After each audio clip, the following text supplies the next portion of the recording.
Hi, welcome to my channel. If you're new here, my name is Sneha and I make videos about my experience as an Indian living in Vietnam.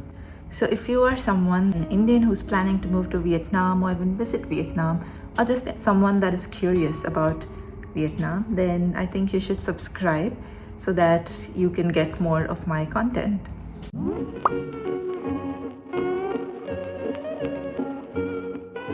In this video, I'll be doing the differences that I personally experienced as an Indian living in Vietnam. So let's get started.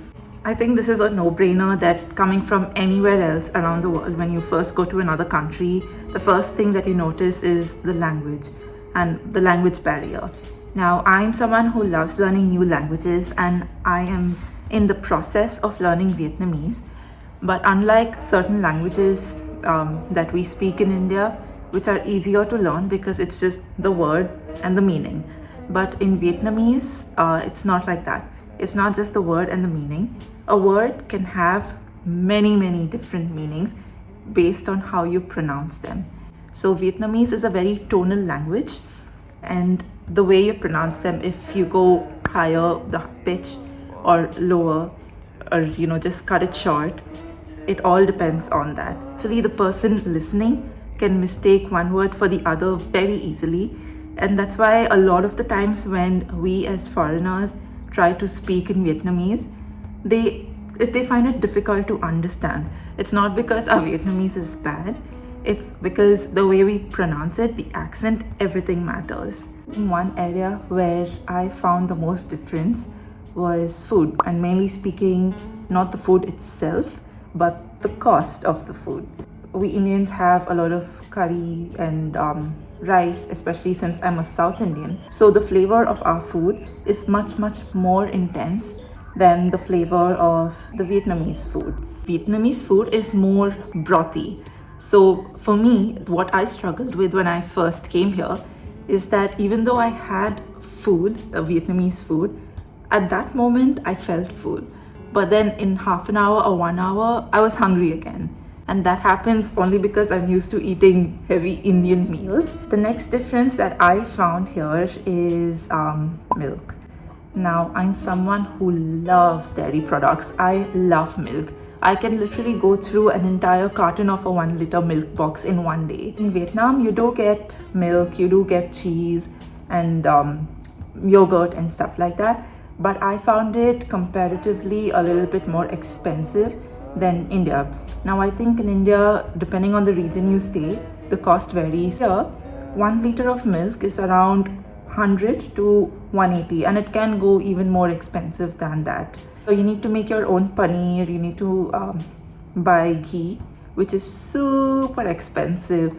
Ghee here was around 3 to 4 times the price of ghee back at home. And even fresh cream is quite expensive here.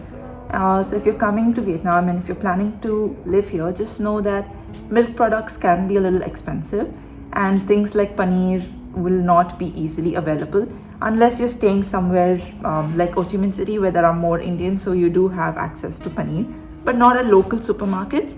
You might have to go to an Indian store for that or get homemade paneer. Next one is rice. As Indians, we are exposed to a variety of rice. Most of the rice that we eat are long grain rice, and even if it's short grain rice, it is not sticky, right? It's not very starchy. What I've noticed here is all the rice, at least as far as I've seen, the rice is all quite starchy and sticky, so they call all of them are sticky rice. And you do get Indian rice, but only at Indian shops, and again, they're expensive. As a person who doesn't really ride or drive, it is a little bit inconvenient for me not to have access to varieties of public transport. So I'm not saying that there is no public transport in Vietnam. You do have buses, and if you stay in one of the communities or localities, you get free bus pass for that locality. You do have bike taxis and taxis, but the thing is, they're expensive.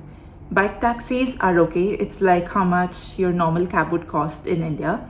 But your car taxis are quite expensive. And if you want to take a public transport or public vehicle, you just can't wave your hand and no auto's gonna stop for you, because there are no autos here, there are no tuk-tuks.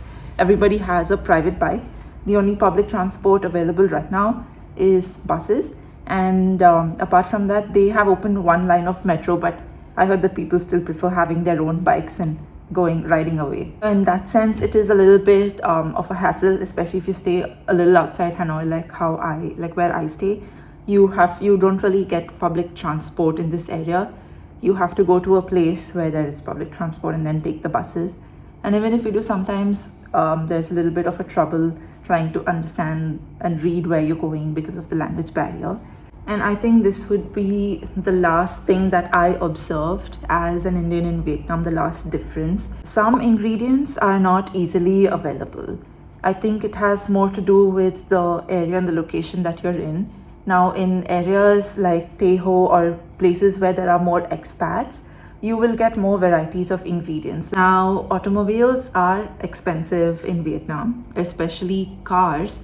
So in India, what you might get, like a second-hand car, for a good enough car, second-hand car, like a Ford Figo or something that you get for, let's say, 3 lakhs, the same car here or a similar car here might cost you around 13 to 15 lakhs Indian rupees. And people who come here first start with renting a bike, then they buy the bike, and then they move on to buying a car. And car is only if it's required, because majority of the people here prefer taking their two-wheelers. People here are early to rise, so they follow early to bed and early to rise. So if you go to these places and restaurants, you can't expect a restaurant to be still serving you at 10 o'clock. Like how in India we have restaurants that go, I think, till 1 a.m. in the morning, and that was quite convenient for us. But now here, since we're here, I think all the good things, all the food, all their peak hour, especially for dinner, is around 6 to 7 p.m. Because after that, everyone's just gone back. So if you enter a restaurant around 9, some of the restaurants even close at 9:30. They close their kitchen by 9. So that's one thing I had to keep in mind when I came here. That's it for now. It's not a lot of differences. I think most of the differences were about food. But apart from that, I think that's about it for this video. Now, if you'd like to see some more content or if you have any queries, do let me know. I'll try my best to cover that in subsequent videos or comment about it. And if you like this video, please give it a thumbs up or press the like button. And that's all for now. Bye.